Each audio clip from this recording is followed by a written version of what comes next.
Bueno, hola, ahora sí, buenas tardes a todos. Primero, muchísimas gracias por haberse sumado a este webinar organizado por Chimpay Ohana. Bueno, como sabemos, el contexto internacional está sumamente volátil y la idea de hoy es aportar claridad sobre estos eventos y cómo impactan directamente en las decisiones de inversión. Por eso hoy nos va a acompañar Francisco Morales, analista, quien va a profundizar en los 4 ejes que pueden ver ahí en pantalla en la presentación. La dinámica va a ser muy sencilla, Fran va a exponer y al final vamos a dejar un espacio para responder las preguntas o dudas que tengan. Pueden hacer preguntas mediante el chat del Meet y al final Fran va a poder estar contestando todo. Ahora sí, Fran, todo tuyo, ya te escuchamos. Bueno, gracias, Mari, y gracias a todos por el tiempo, por estar y por sumarse. Como dijo Mari, bueno, iniciando, claramente el contexto no es para nada sencillo. Estamos con una volatilidad, la verdad, que pocas veces se ve y está marcada principalmente por la guerra que justamente nos azota hace ya prácticamente un mes y medio, desde el 27 de febrero. Y ahí, bueno, una de las primeras imágenes que nos parece importante resaltar es cómo está justamente hoy el flujo marítimo en lo que es el estrecho de Hormuz, en la costa norte, por ejemplo, ahí se puede ver perfectamente cómo no hay prácticamente flujo. En ese mapa que nosotros ahí adjuntamos,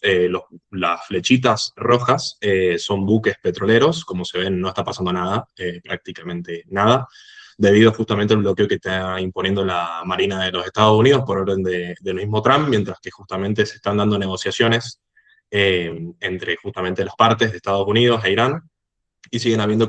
bombardeos en lo que es el Líbano, lo cual dificulta aún más esas negociaciones. Después el gráfico a la derecha también se ve cómo decreció drásticamente básicamente el flujo justamente de carga líquida y carga seca por lo que es el estrecho, lo cual está dificultando claramente las cadenas de suministro a nivel global, y deriva justamente en lo que se ve en el gráfico de abajo, que es un shock en el precio del crudo, que se ve perfectamente ahí abajo. Ahí adjuntamos también algo de una especie de línea de tiempo en lo que fue el COVID, en la época del COVID, cuando el petróleo se fue prácticamente a niveles de cero, y después cuando tuvimos de vuelta el shock en lo que fue la invasión de Rusia a Ucrania, y bueno, lo que estamos viendo hoy actualmente. Continuando, ya entrándonos un poco en cuáles han sido las repercusiones o el impacto económico que esto tiene. Obvio que hemos tenido un impacto de inflación en Estados Unidos que salió la semana pasada, como se ve en el gráfico de abajo, esas son las variaciones intermensuales. Lo que se ve en la parte de la izquierda es la variación intermensual de la medición general, es decir, con el componente de energía incluido, que es ese segmento azul oscuro. Pero lo que se ve después a la derecha es la inflación núcleo, es decir, la que excluye justamente los componentes volátiles como son la energía y los alimentos de Estados Unidos, la cual se mantuvo en un 0,20, lo cual es un nivel todavía saludable, pero que acá la clave a resaltar es justamente la duración del conflicto. En caso de que el conflicto se extienda en el tiempo, ahí vamos a tener lo que se conoce como efectos de segunda ronda, en el cual la inflación o la suba, perdón, de repentina justamente en el precio, se desparrame justamente en la economía, en las cadenas de suministro, y que eso impacte de manera directa en el resto de los bienes y servicios de la economía. Más allá de este shock, siempre está bueno recordar que Estados Unidos, desde lo que fue la expansión monetaria que se vivió en la época post-COVID-19, en la cual tuvo que salir en aquel momento la administración Trump justamente a expandir la base monetaria y a relajar las condiciones financieras, lo que se vio ahí básicamente fue en años posteriores, principalmente en el 2022, se vio un pico inflacionario de 9,1% en términos interanuales, lo cual derivó en que justamente tengamos una suba muy abrupta en las tasas de interés del sistema, de la mano justamente de la suba de las tasas de la Fed. Y después de eso, sí se convergió más al objetivo que la Fed define, que es un 2% en el largo plazo. Estábamos antes del shock en prácticamente niveles del 2,5, 2,7%. Al cual la Fed aún aludía que costaba bajar la inflación, por lo que ya todos conocemos que fue el año pasado el efecto de los aranceles. La Fed aludía, justamente, entre muy comillas, echaba la culpa de que esos aranceles todavía seguían repercutiendo en la inflación de los bienes. Entonces, Eso había dificultado aún todavía la baja de tasas por parte del organismo, y con este shock de precios en el crudo, lo que se ve es que justamente en el gráfico a la izquierda, arriba, vemos que esa línea verde básicamente son la curva de rendimientos de los treasuries americanos, que son la referencia de tasas a nivel global, en la cual se arman básicamente todas las tasas de descuento para medir si un negocio va a ser rentable o no. Una de las cosas a las cuales se le exige justamente ese proyecto que sea rentable mínimamente es a la tasa libre de riesgo americana, que es la tasa de los 10 años. Y lo que se ve ahí justamente es cómo esa línea verde pasó a ser esa línea azul que vemos arriba, en la cual se ve que estructuralmente los costos de los proyectos y de financiamiento a nivel global se han encarecido notablemente en lo que fue el comienzo de la guerra, obviamente derivado por mayores expectativas inflacionarias, y que una de las herramientas que tiene la Fed para combatir esto es elevando las tasas de inflación, enfriando la economía aún más de lo que ya estaba, y justamente haciendo que la inflación caiga. Pero como nosotros sostuvimos desde que inició el conflicto y con un poco, con unas semanas posteriores a lo mismo, nosotros siempre tuvimos claro que el conflicto no podía extenderse mucho en el tiempo por una cuestión política, en la cual Estados Unidos en noviembre tiene elecciones legislativas de medio término, en las cuales se ponen en juego las dos cámaras de Estados Unidos. Y lo que se ve justamente en esa gráfica a la derecha es una encuesta realizada por la CNN a fines de marzo, en la cual se mide cuál es la imagen política de Trump en cuestiones como economía, la gestión en general de economía y la imagen de Trump. Y lo que se ve es como en la medición de marzo, esta encuesta refleja que las condiciones políticas de Trump en cuanto a la economía han decrecido, debido principalmente a una suba de la gasolina que ya está en torno al 35% en el momento más caliente de la crisis. Entonces, bueno, con ese escenario base en mente, nosotros planteamos nuestros escenarios. Después, si recapitulamos un poco en qué es lo que ha pasado desde el inicio del conflicto, lo que se ve es que ha habido una discrepancia o una divergencia bastante notoria en lo que fueron los rendimientos en función de las regiones. Principalmente lo que se puede ver ahí a la izquierda es el rendimiento de las distintas monedas del mundo, obviamente no todas, desde el inicio de la guerra. Y ahí lo que se ve es que tenemos una fuerte, perdón, no lo aclaré, es básicamente el dólar contra las monedas, las cuales se reflejan, es decir, mientras más bajo sea la gráfica, implica que más fuerte es esa moneda o que más se aprecia esa moneda contra el dólar estadounidense. Y ahí se ve claramente cómo el peso argentino, el real brasilero, el peso colombiano, han sido los que mejores rendimientos han exhibido, y eso tiene mucho que ver por una cuestión de la matriz energética de estos países. Como bien sabrán, bueno, obviamente que Argentina, más allá de que todavía nos queda un camino por recorrer, que lo vamos a contar un poco más adelante, todavía no somos una potencia energética, ni mucho menos, pero sí ya, por ejemplo, somos sustentables en materia energética. Del año pasado tuvimos balanza energética positiva, lo cual nos da cierto aire en este conflicto, al igual que la economía de Brasil, la de Colombia, que son matrices más bien energéticas y exportadoras netas de commodities. Pues por otro lado, vemos que, por ejemplo, el peso chileno, al no tener justamente esa matriz energética, sufrió más las consecuencias, al igual que el peso uruguayo, el yen y el euro. Lo mismo se refleja en el mercado de equity. Lo que vimos estas últimas semanas, para los que nos siguen en nuestras ideas de inversión, en nuestros newsletters, sabrán que el Merval exhibió ganancias, la verdad que a contramano de todo lo que fue el mundo. No, o sea, fíjense que ahí en la gráfica a la derecha se ve cómo las economías emergentes, que es el ETF EEM, decreció desde el inicio de la guerra, y el Merval voló un 12,24%, principalmente impulsado porque tenemos un componente energético dentro del índice muy grande, de la mano de YPF, Pampa, Vista, que muchas veces se nombran, no está en el índice, eso hay que tenerlo en cuenta, pero después también tenemos algunas como Transportadoras del Sur, etcétera, que también se vieron alimentadas ese apetito por el riesgo argentino en función de los acontecimientos que sucedieron en Argentina Week, que se realizó en Nueva York, y de los distintos componentes fundamentales de la macroeconomía argentina que vamos a relatar ahora a continuación. Entonces, bueno, ahí comentamos un poco por qué justamente estos rendimientos, y expresamos en el gráfico de abajo cuál es la cantidad de energía importada en función de la energía utilizada de los distintos países, y ahí se exhibe perfectamente cómo las economías asiáticas, sobre todo Japón, Corea del Sur, China, son aquellas que están un poco más expuestas justamente a esta suba del precio del crudo. Perdón. Bueno, y después, más allá de esta matriz energética que se está transformando justamente en Argentina y de la cual, como dije recién, falta y mucho todavía en función de inversión, hay muchísimos proyectos que se están desarrollando, muchas inversiones que están llegando de la mano del RI al país y que todavía hay un riesgo de ejecución debido al riesgo país implícito que tenemos todavía en Argentina y el riesgo político principalmente, que aún dificultan todavía esos proyectos. Pero más allá de eso, queremos hacer énfasis en que a qué se debió esta performance del peso, además de esa matriz energética que se está transformando, vemos y estamos entrando en una época en la cual la demanda de pesos crece y el flujo de dólares que ingresan al país también crece. Como se ve en el gráfico de la izquierda y en el de la derecha, perdón, en el de la izquierda arriba y abajo, lo que se ve es que justamente en el de abajo a la derecha la demanda estacional de pesos inicia un periodo positivo en lo que es el mes de abril y culmina en el mes de junio, con el pago del aguinaldo y demás. Y después en la parte de arriba se ve justamente cómo es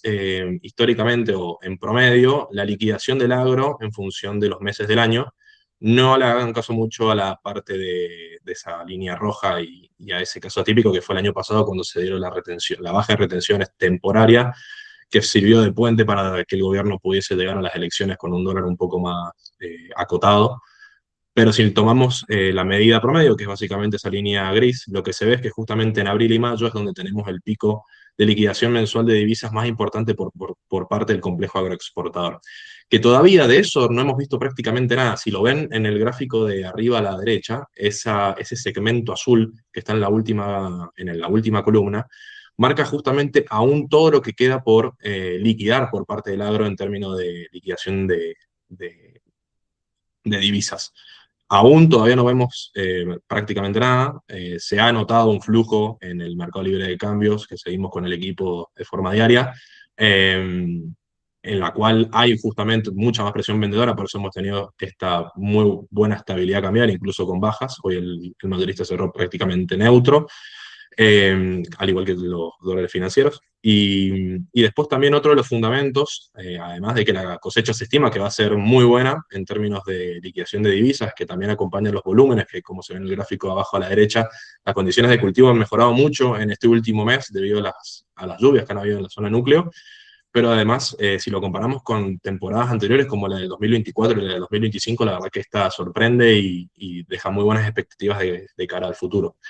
Y después también lo que hay que recordar es que nosotros en el año pasado lo que se vivió con la época de las elecciones y la salida desordenada de las LEFIs, lo cual derivó en una crisis de liquidez, de una crisis de tasa de interés, de una volatilidad increíble en la cual o sobraba muchísimo excedente de dinero o faltaba muchísimo, que el gobierno se había puesto un objetivo muy claro que era que el dólar no se podía disparar para que la inflación no se disparase y no llegaran con la imagen política deteriorada a las elecciones, que después por distintos factores políticos se suponía que iba a ser así y después no, terminó ganando ampliamente el gobierno, pero gracias a eso y a al histórico comportamiento argentino de dolarizarse previo a las elecciones, tuvimos lo que se ve en el gráfico de abajo, ese gráfico azul, una sobredolarización de portfolios que hoy se está desarmando, justamente hoy estamos viendo eso, es un flujo muy vendedor en lo que es en el MULC y en distintos dólares financieros, que no se ve solamente en marzo, sino que se venía viendo ya desde inicios de año.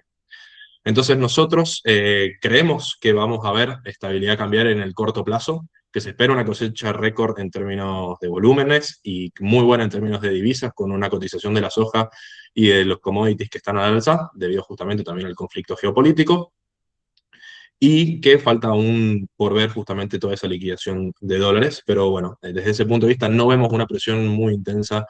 en el dólar, por lo menos de acá a junio.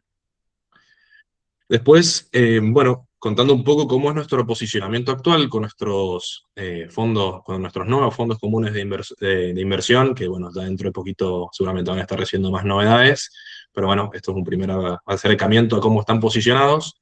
Claramente marzo fue un mes increíble para lo que fue los bonos en pesos, con rendimientos cercanos al 15-20% medidos en dólares. Lo que se ve justamente en los gráficos de arriba son la compresión que ha habido en las curvas serie de tasa fija. Fíjense que las curvas en azul son las curvas al 27 de febrero, es decir, antes del inicio del conflicto, y las curvas en rojo son las curvas al cierre de hoy. Es increíble lo bien que han rendido estos instrumentos, incluso ya tenemos tasas reales negativas en el tramo corto de la curva SER y también obviamente implícitas con respecto a la tasa fija. Si la comparamos con la inflación que salió de 3,4%, hoy las LECAPs, las más cortas, incluso ya están cercanas al nivel de 2%, incluso por debajo. Y después, otra cosa que hay que tener muy en cuenta con esta apreciación cambiaria que está teniendo el peso argentino, vemos que hay una brecha muy importante en lo que es el precio del spot, del dólar madurista, con respecto al techo de la banda, que hoy ya supera el 20% esa brecha, lo cual invita por lo menos a la cautela. Vemos o creemos que todavía hay algo de espacio para que la estrategia de carry continúe, con función de lo que estuvimos hablando de la liquidación del complejo agroexportador, pero nosotros, más allá de que también el dato de inflación del 3,4%, obviamente que fue un mal dato, pero que está compuesto de muchos componentes transitorios y estacionales, como puede ser la suba del precio de la carne por una cuestión de retención de vientres, que en abril eso no debería estar, por una cuestión de volatilidad en el componente de los recursos, como puede ser colegios, dado el inicio de la vuelta de clases, y después de servicios. Creemos, y las distintas consultoras que miden justamente inflación ya están descontando una inflación que quizás incluso podría estar por debajo del 3%. Entonces, como se ve justamente ahí en el gráfico abajo a la derecha, el mercado pricea eso, espera un 2,5, algo optimista, según lo que se ve por ahora en las distintas consultoras, pero después las expectativas de inflación, más allá de que seguidas han subido, las expectativas a largo plazo con respecto a las mediciones anteriores, después de las elecciones y a principio de año, han subido, siguen ancladas en un 2%, que es lo que el mercado pricea y muy en línea con las expectativas del REM. Debido justamente a esto y preguntándonos cómo nos paramos nosotros en nuestro fondo Chimpay conservador al 15 de abril, hoy nosotros pudimos capturar el movimiento de los bonos a tasa SER, que rindieron muy bien, y los bonos a tasa fija también, principalmente, perdón, del componente largo de la curva, con vencimientos comprendidos entre el 2027 y el 2028, pero con estas tasas reales negativas y un dólar tan alejado del techo de la banda, nosotros somos cautos, preferimos tomar algo de ganancia en lo que es en la curva de tasa SER y pararnos y obtener algo de cobertura con algún tramo de los soberanos de Link. No vemos, como dijimos recién, una presión intensa en el tipo de cambio, pero sí vemos por lo menos algo de recomposición en el corto plazo, lo cual nos invita a ser un poco más cautos y diversificar un poco más, esperando justamente con ese 10% que también tenemos de liquidez, oportunidades ante mejores tasas más competitivas. Claramente hoy, con estas tasas reales negativas, es complejo porque no vemos en ninguna curva un valor relativo abrumador de una sobre la otra, pero bueno, con el equipo estamos constantemente monitoreando las curvas y viendo las mejores oportunidades para los clientes. Después siguiendo y metiéndonos en el tramo de la curva soberana en dólares, durante el conflicto la verdad que los bonos soberanos en dólares nuestros, más allá de que no exhibieron, como se ve justamente en el gráfico de arriba a la izquierda, más allá de que ya ha habido un rebote desde el inicio del conflicto, después de lo que fue una potencial tregua entre las partes, desde el inicio del conflicto se ve claramente ahí que la línea azul, que son básicamente el ETF de bonos emergentes, que son los pares que nosotros utilizamos para comparar la performance de los bonos soberanos en dólares locales, se ve justamente como los dos, que es el otro es el G35, la línea amarilla, decrecieron en precio, es decir, se subvaluaron, pero se ve claramente como el G35 siempre exhibió una mejor performance relativa. Y eso tiene mucho que ver, de vuelta, con la matriz energética que Argentina está construyendo de cara al futuro. Abajo se ve justamente, es una proyección del Banco Central de cómo se compone y cómo se proyecta que sea la balanza comercial energética de acá al 2030. Como se ve, prácticamente llegaríamos a exportar 25.000 millones de dólares, que es algo similar, un poco por debajo, de lo que se estima que este año liquide el campo, que son 35.000 millones. Entonces tendríamos básicamente otro campo, y eso que no le estamos sumando las exportaciones en lo que tiene que ver con minería, que se está desarrollando fuertemente y que acá en Mendoza más lo sabemos. Entonces, eso sumado también a las compras del Banco Central en el MUL, que la verdad que vienen siendo récords, como se ve en el gráfico de arriba a la derecha, lo que se ve es que justamente este año las compras vienen muy por encima de la meta que se había fijado el Banco Central a inicios del 2026, en la que dijo que iba a remonetizar la economía, comprando aproximadamente 10.000 millones de dólares y ya lleva acumulado 5.500 millones de dólares al mes de abril. Es decir, si sigue a este ritmo, claramente debería superarlo, pero bueno, como vimos más temprano, el flujo no es el mismo en esta época del año de lo que va a ser, por ejemplo, el mes de septiembre o octubre. Entonces, este es el momento para acumular y lo están haciendo de esa forma, se ven compras muy abultadas en el MUL,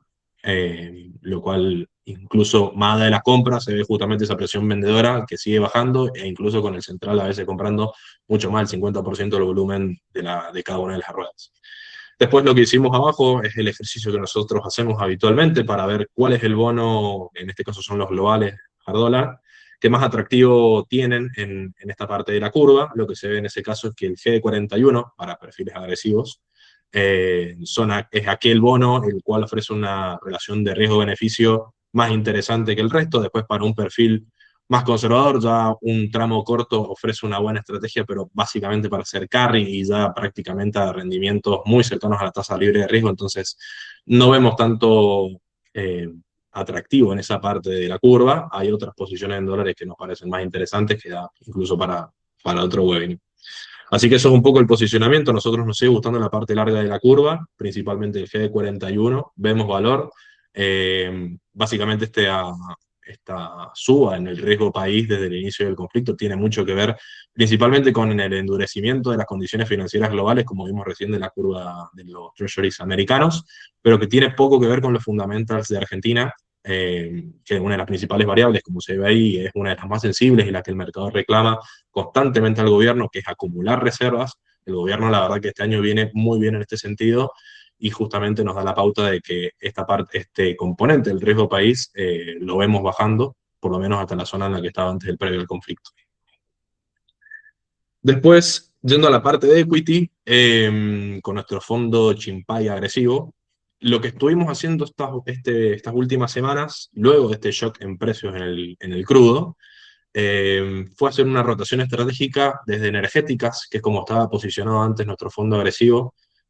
antes del conflicto. La verdad que los fundamentals, para quienes también, bueno, nos siguen, que la verdad que es uno de los temas que más tocamos en nuestras salidas semanales, todo lo que es la parte energética de Argentina. Los fundamentos de estas empresas creo que está más que claro que son, eso creo que no hay mucha duda ya con todo lo que se habla actualmente en Argentina. Más allá de eso, siempre está bueno resaltar cuáles son esos fundamentals. Vemos que en el gráfico de la izquierda, eso es una presentación de YPF, de su Investor Day del año 2025. Básicamente lo que se ve en los dos gráficos de arriba, uno es para la ventana de petróleo de Vaca Muerta y otro es para la ventana de gas. La de gas es la de la derecha y la de petróleo es la de la izquierda. Vaca Muerta es una de las cuencas petrolíferas de shale que tienen uno de los reservorios más grandes del mundo, siendo la segunda reserva de shale más grande del mundo y la cuarta de lo que es shale oil, de crudo. Y básicamente lo que vemos acá es que si las comparamos con las cuencas más eficientes de lo que es el mundo, básicamente si comparamos por ejemplo la de crudo, que se la compara permanentemente con la cuenca pérmica de Delaware, que es de Estados Unidos, que son impulsores ellos de todo lo que es la metodología shale, que para quien no sepa qué es la metodología shale, básicamente en vez de prácticamente, entre muy comillas, pinchar con una máquina el suelo y que el gas, y que los fluidos emerjan a la superficie de forma natural, en la perforación shale lo que se hace es hacer el pozo, pero lo que se hace después es romper lo que se llama la roca madre con un tubo en forma de L, lo cual deriva en justamente un proceso más complejo, pero que ofrece muchas mejores eficiencias en lo que es los costos por unidad, dado justamente el volumen que tienen estas superficies, si las comparamos con las no shale, que son las convencionales, que son, por ejemplo, las que tenemos acá en Luján de Cuyo, y que históricamente estaban en Argentina, que ahora, por ejemplo, YPF se está deshaciendo de esas operaciones en lo que son los pozos más, lo que se denominan convencionales, y se está pasando completamente a los shale. Entonces ahí lo que vemos es que los fluidos en vaca muerta, tanto en gas y en petróleo, es muy eficiente, somos muy superiores a lo que tiene que ver con las cuencas. Después incluso si lo vemos con los gráficos de abajo, lo que se ve es que hoy vaca muerta, gracias a ese fluido que tiene, es más eficiente incluso en términos de los costos de equilibrio que tiene justamente llevar el fluido a la superficie, esos costos de todo lo que tiene que ver con las operaciones inmersas en ello, son más eficientes que lo que tienen justamente cuencas como la cuenca pérmica de Delaware. ¿Cuál es el tema acá? Que claramente con el riesgo país que nosotros tenemos, la financiación de los proyectos de inversión son mucho más caros de lo que tienen en Estados Unidos. No hay que confundir las dos cosas, pero que somos más eficientes en términos de operaciones que eso, que distintas cuencas en el mundo, eso no hay duda. Incluso se puede ver con la presentación que está a la derecha, que eso es de Vista Energy, una de nuestras favoritas, sin lugar a dudas. Lo que se ve ahí es un escenario de sensibilidad de estas empresas bueno, que se dedican, Vista principalmente se dedica a la explotación, extracción y comercialización de crudo, no lo refina, solamente lo comercializa. En cambio, YPF sí tiene negocios relacionados a lo que tiene que ver con con refinerías y distintos tipos de generación de electricidad, incluso renovable o con su subsidiaria YPF Luz, energía eléctrica. Entonces, acá vemos que Vista está más ligada a justamente el precio del crudo internacional y se vio un poco durante el conflicto que a medida que el precio del crudo subía,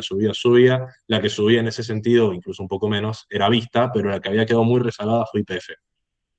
Entonces, en nuestro fondo, lo que primero hicimos fue empezar a deshacernos de esas posiciones en Vista, dado que YPF la veíamos un poco más retrasada por esa cuestión más fundamental. Y ahí lo que se ve es que justamente los precios de equilibrio de Vista, por ejemplo, a un escenario de un precio del Brent de $50, lo cual es muy bajo, incluso no lo teníamos antes del precio, antes del shock o del conflicto, lo que se veía era que en el caso de que, por ejemplo, Vista tuviese un precio al cual vendiese sus barriles de $50 por barril, a ellos le quedaba una utilidad neta de $7 al accionista. Si lo vemos ahora a un barril que prácticamente está a $90 y haciendo el ejercicio con lo que está Vista, que estima que a $80, eh, la utilidad neta al accionista sería 24, obviamente que las perspectivas para este trimestre, en caso de que estos precios del crudo se sostengan en el tiempo, van a ser muy, muy buenas para esta acción, es más de que ya está descontada la acción, pero no quita que los resultados deberían ser mucho más positivos. Más allá de eso, de que los fundamentos son muy buenos, de que hay muchos proyectos de inversión que están desarrollándose, principalmente con lo que tiene que ver con la licuefacción de gas natural licuado, en lo que tiene que ver con la costa atlántica, que son proyectos de inversión que están liderados principalmente por YPF, con Pan American Energy, Pampa, que es otra de nuestras posiciones en nuestro fondo agresivo, más allá de que los fundamentos son extraordinarios y que pareciera que es una política de Estado prácticamente ya el desarrollo de vaca muerta sin importar el color político, lo que vimos durante el conflicto es que el precio de estas acciones, tanto por términos de evaluaciones como por un seguimiento técnico del movimiento de la acción, habían quedado muy caras. Por eso decidimos tomar ganancia en estas posiciones y rotar a otro de los sectores que más nos gustan a nosotros actualmente, que son los bancos locales. ¿Qué esperamos de los bancos? Bueno, los bancos, la verdad que en el último año, debido justamente al apretón monetario que vivimos antes de las elecciones, con lo cual el gobierno buscó acotar la volatilidad del dólar y con ello el impacto en inflación, lo que hizo fue retirar mucho circulante de la economía, lo cual impulsó al alza las tasas de interés con la desordenada salida de las LEFIs, en la cual la economía perdió prácticamente todo tipo de referencia de una tasa mínima y una tasa máxima, entonces por ende teníamos en distintos momentos la tasa de inflación, que como se ve en el gráfico de la derecha, que es esa línea naranja, o estaba en niveles ya prácticamente cercanos al 100% o se acercaba a niveles de 20%, lo cual claramente para el negocio bancario eso es muy malo, prácticamente no te da una estabilidad para poder justamente llevar a cabo tu actividad que es intermediación financiera, y lo cual también repercutió principalmente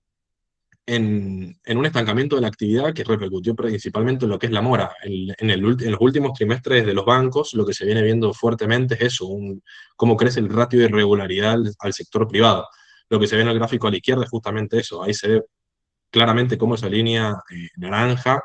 crece exponencialmente en lo que fue el último año, y que le pegó de forma muy, muy importante a los bancos, que exhibieron rendimientos bastante malos en lo que fue el Q4 del 2025, y que vemos que justamente los bancos han quedado rezagados. Pero lo vemos principalmente por un cambio de postura del gobierno. Lo que se está viendo ahora, que también se puede ver en el gráfico de arriba a la derecha, es que las tasas de corto plazo, principalmente la de caución y la de las ruedas simultáneas, que es básicamente un proxy de lo que es la liquidez del Banco Central en el sistema, lo que se ve es que justamente esas tasas ya se están estacionando hace ya prácticamente más de un mes y medio en torno al 20%, lo cual ha llevado a que también converjan justamente, como vimos más temprano, las curvas en pesos en ese sentido. Y esto justamente le da estabilidad a los bancos para que puedan llevar a cabo su actividad de intermediación financiera, más allá de que las tasas activas, que son básicamente la tasa de los préstamos, siguen altas, y que justamente requiere que primero se relaje o que baje el componente de mora para que los bancos puedan salir y otorgar tasas a créditos más baratos. Acá siempre es como un juego el huevo y la gallina, de cuál bajo primero, o la tasa o espero que baje la mora. Entonces acá los bancos tampoco que la tienen tan fácil para bajar las tasas activas, dado que es su método de cobertura, pero que el gobierno está trabajando en pos de esto, dado que, como se ve en el gráfico abajo a la derecha, abajo a la izquierda, perdón. Ese es el EMAE, básicamente el estimador mensual de actividad económica. Y lo que se ve es que más allá de que el EMAE viene creciendo en términos generales, como se ve en la línea azul desde que asume Milei, lo que se ve es que los componentes que más trabajo ofrecen justamente en la economía, que son la industria y la construcción, vienen muy golpeados por una cuestión de un estancamiento en la actividad en general, un estancamiento en el crecimiento de los salarios en términos reales, lo cual impacta de lleno justamente en estas dos industrias que son las más pujantes. Después tenemos otras como por ejemplo puede ser el agro, y después todo lo que tiene que ver con la explotación de minas y canteras, que básicamente todo lo que es vaca muerta, e intermediación financiera, que son aquellos más pujantes, pero que tienen un menor peso en la incidencia justamente del índice de empleo, perdón. Entonces, acá lo que nosotros vemos es que el gobierno tomó nota de justamente esta heterogeneidad en el crecimiento de la economía. Lo que también se ve es que ha habido un deterioro, más allá de que hay divergencias entre distintas encuestas que marcan que la aprobación del gobierno viene bajando, se viene deteriorando. Entonces, el gobierno ha tomado nota de esto en vistas al año que viene tenemos elecciones presidenciales. Y lo que busca el gobierno es repuntar un poco lo que se ve en el gráfico del medio de las líneas azules, que lo que se ve es justamente que ha habido un estancamiento en el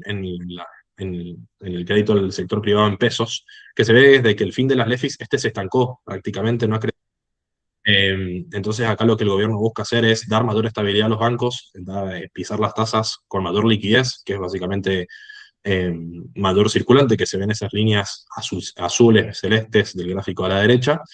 y justamente dar más previsibilidad a los bancos para que ellos puedan llevar a cabo su actividad de intermediación financiera, sumada también a la baja de los encajes bancarios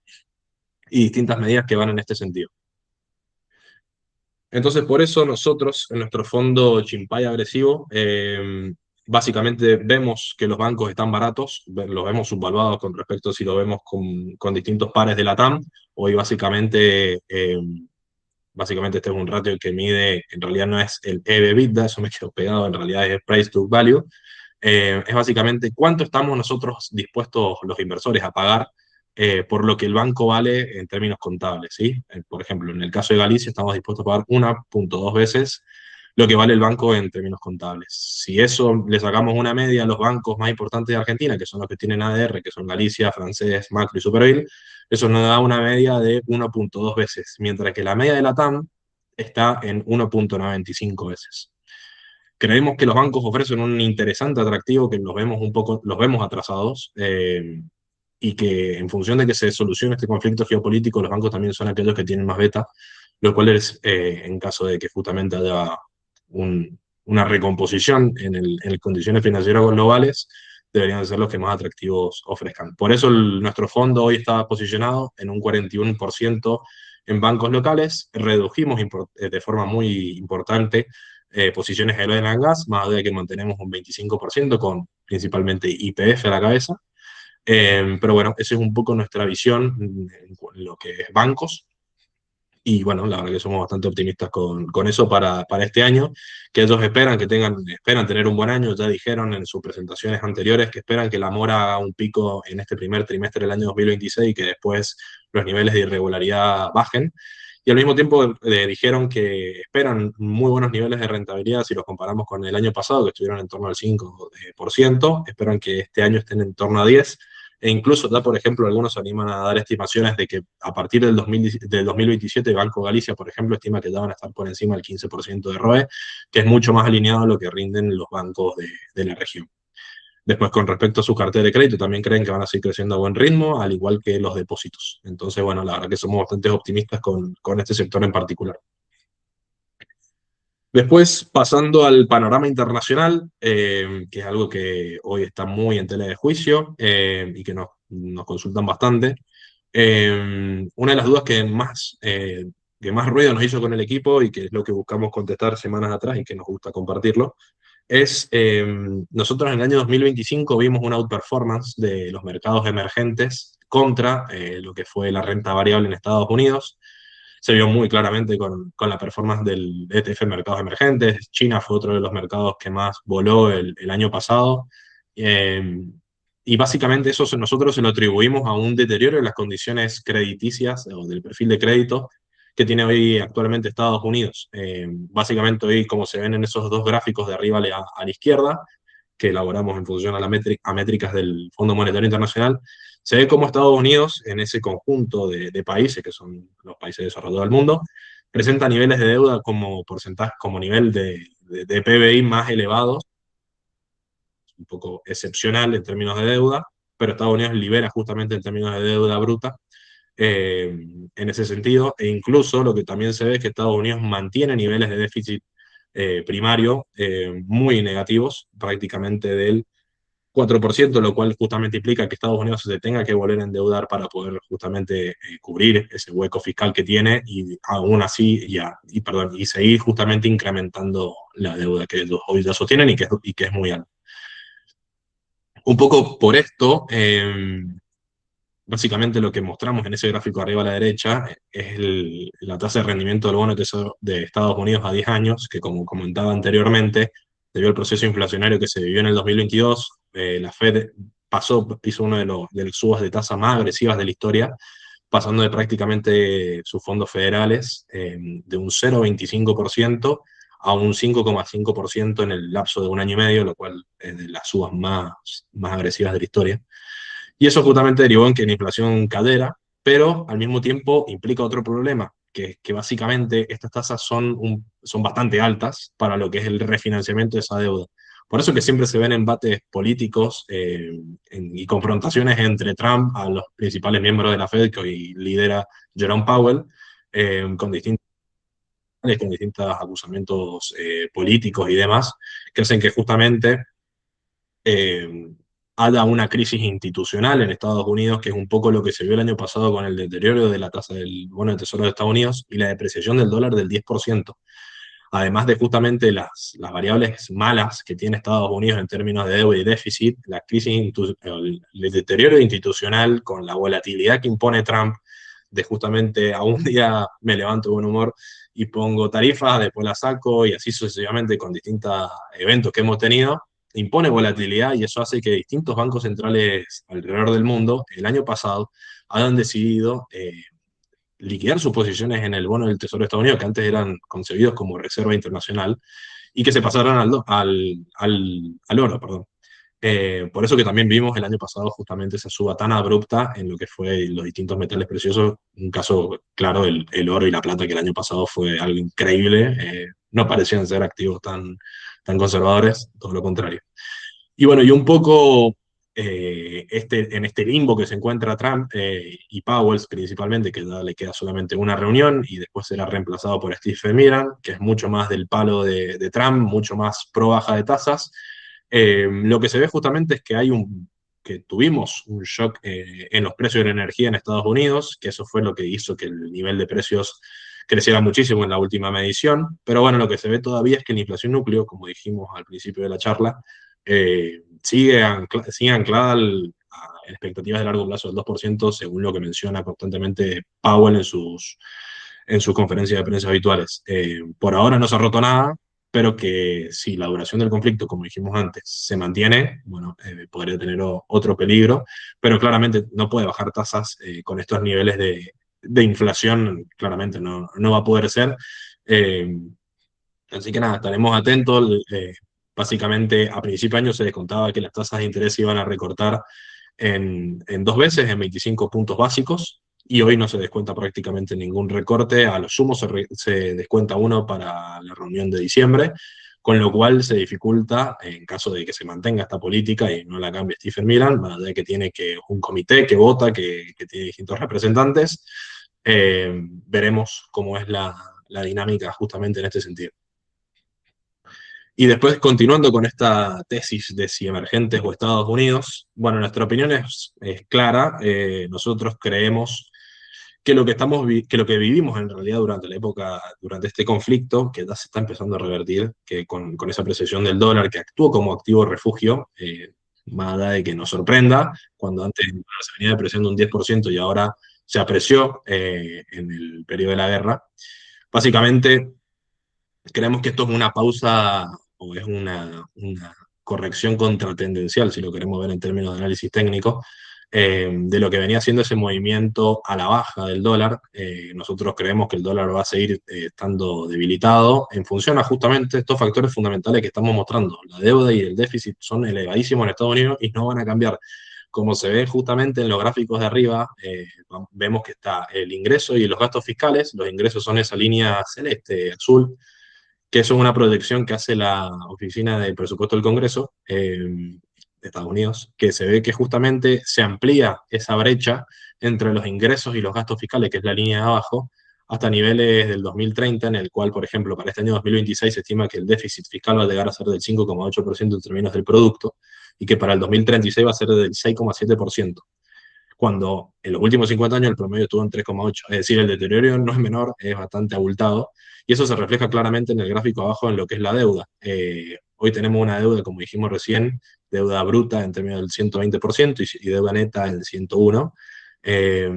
y que se espera, o esta oficina espera, que llegue al 120% del PBI para el 2036, incluso superior a lo que fue la deuda, al nivel de deuda en términos del producto del 106%, que se registró luego del fin de la Segunda Guerra Mundial.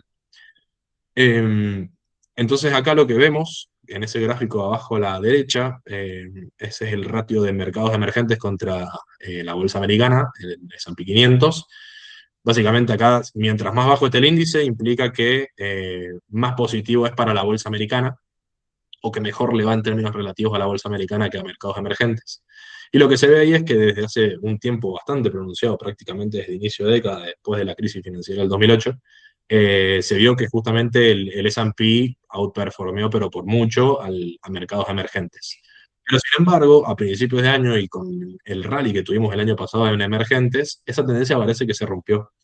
Como se ve justamente en la línea negra bajista, lo que se ve es que justamente esta tendencia estructural parece haber acabado en favor de justamente de mercados emergentes. Mientras más alto sea este ratio, mejor es para mercados emergentes en términos relativos contra el S&P. Y creemos que básicamente por eso. Entonces nosotros somos positivos con mercados emergentes, nos gustan muchísimas acciones de mercados emergentes, principalmente un mercado que nos gusta mucho actualmente es China y la India. Somos muy positivos con el equity de esta región. Más allá de eso, y para concluir la exposición,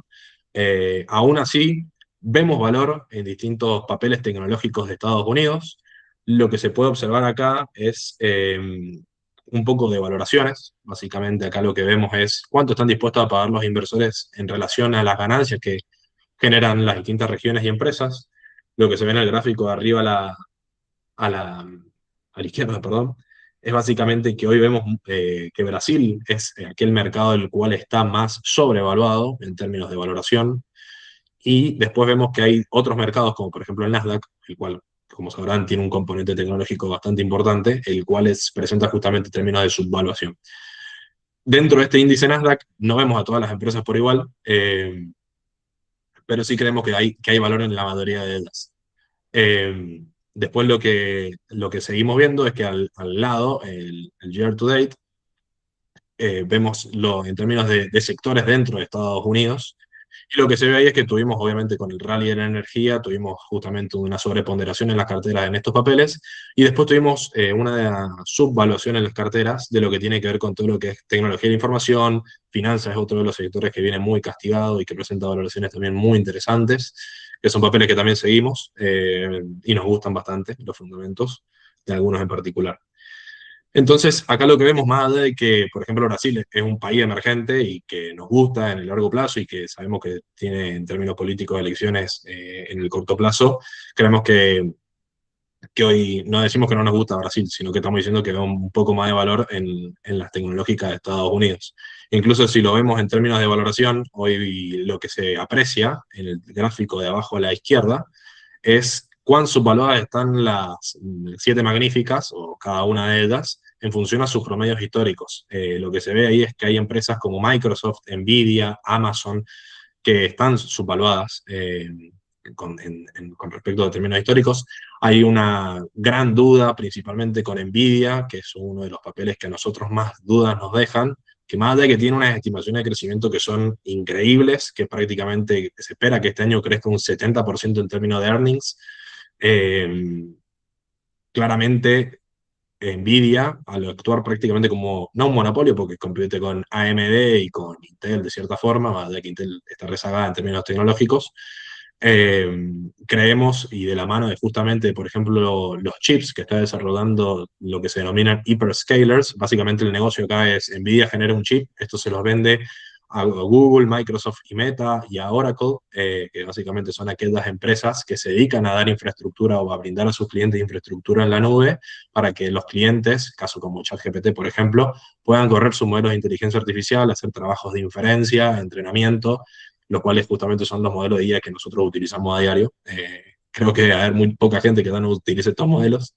Entonces, bueno, el negocio de Nvidia puede deteriorarse, es una gran incógnita que tiene el mercado, por eso esos niveles de subvaluación con respecto a sus promedios históricos, dado que los principales hyperscalers como Google con sus TPUs, Microsoft con sus Titanium,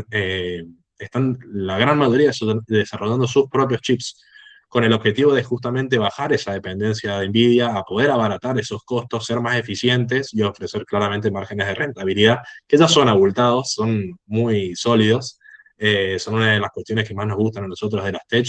que otro de los miedos a los cuales están circunscriptos estas empresas es que básicamente el CAPEX que tienen, que básicamente son los gastos en infraestructura que están llevando a cabo, son muy, muy abultados, y lo cual genera dudas en el mercado de si ese gasto va a ser verdaderamente rentable o no. Por eso que también se ve justamente esta depreciación en papeles como Amazon, principalmente Meta,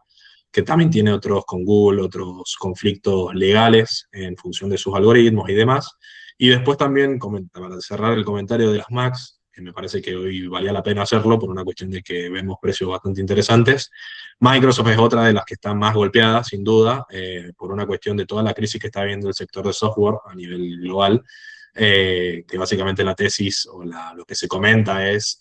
si básicamente la IA va a reemplazar a todas las funcionalidades que ofrece el software. Caso, por ejemplo, también de empresas como Adobe, que prácticamente lo usamos, bueno, yo por lo menos lo uso a diario, muy, muy, muy importante todo lo que es diseño gráfico y demás empresas que se están viendo muy golpeadas por el miedo que genera la IA y cómo va a entrar justamente en este mercado. Nosotros somos positivos, la verdad que con empresas como Microsoft, Meta, también hay otras que nos gustan de otro palo, caso Uber, que nos parece que tienen un atractivo bastante importante en términos de valoración, que nos gustan los modelos de negocio, pero bueno, con la volatilidad que estamos viviendo, eh, nada, lo que recomendamos es mucha precaución, es hacer un estricto seguimiento que nosotros hacemos en nuestra cartera agresiva internacional que gestionamos con el equipo, en la cual justamente se refleja este view. Pero bueno, somos constructivos con las acciones tecnológicas de Estados Unidos, más allá de todo el ruido geopolítico y justamente esta deuda, estos conflictos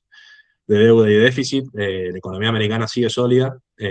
Básicamente las empresas esperan que crezcan un 12,6% en la temporada de earnings que ya empezó, que ya estamos viviendo, con empresas como Taiwan Semiconductors, que es básicamente la fábrica donde se hacen los chips para la IA, con muy buenos resultados que salieron el día de ayer, si no me equivoco. Y después ASML, que es otra de las empresas críticas en la cadena de suministro para lo que es la industria de los semis, que básicamente se dedican a fabricar máquinas hipercomplejas que se abastecen de más de 5.000 proveedores, que llegan a pesar incluso, no me acuerdo cuántas toneladas. Básicamente son empresas de litografía que lo que hacen es imprimir los distintos circuitos integrados que tiene un chip, que es básicamente como un mapa gigante en una pieza de silicio, en una oblea de silicio, que es del tamaño de una uña, es decir, hacen un trabajo literalmente quirúrgico, y con muy buenos resultados también. Entonces, son dos empresas que nos permiten medir un poco el apetito que tiene justamente los hyperscalers y todo el auge de la IA, y parece que no mengúa, por lo menos en los resultados que se han visto de estas dos empresas, que como digo, son críticas en la cadena de suministro. Entonces somos positivos, los analistas son positivos también con el crecimiento del S&P 500 para este año, pero bueno, nada, lo que dijimos anteriormente, recomendamos cautela y precaución. Eso fue todo con respecto al panorama internacional y local, y contarles un poco el posicionamiento que estamos aplicando hoy en nuestras carteras. Así que nada, cualquier consulta, estamos a disposición, y si no pueden contactar a su oficial de cuenta para poder ver carteras o lo que deseen. Muchísimas gracias. Bueno, agradecerles a todos los que se conectaron y también, bueno, recordarles que siempre en nuestras redes estamos compartiendo información de valor, así que, bueno, los invitamos a que nos sigan y sobre todo que se suscriban al newsletter, en donde todas las semanas les va a estar llegando novedades, tanto de noticias como de ideas de inversión. Así que, bueno, un saludo muy grande y gracias por haberse conectado.